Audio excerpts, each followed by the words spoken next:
Sa 99 ka tuig sa imong maayong panalangin sa imong pagkamaayo sa kinabuhi sa among lola, mami. Salamat Ginoo nga takna sa kagabihion. Ikaw sa kanunay nagauban kaniya ug sa walay puas sa iyang kinabuhi naga panalangin ug nagahatag sa tanang butang nga gikinahanglan. Ug nining gabi Ginoo among gi-celebrate ang iyang 99th birthday.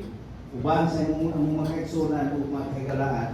Kung nag-apo kami Ginoo na ngayang kinabuhi yung pagkapagal at dugang pa mga tuig na sige magka-celebrate sa kami dugang sa imong ini ng mga selebrasyon sa iyang kinabuhi.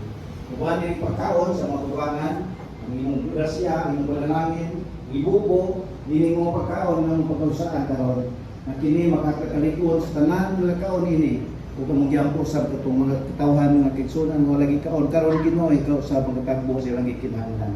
Panalangin kini pagkaon na mo pag-usaan karon makahatag kadi kalikon kabaskog sa pagpadayon kami sa pagpangalaga diha kanimo. Kining tanan among giampo salamatan diha lamang kanimo sa ngalan ni Jesus. Amen.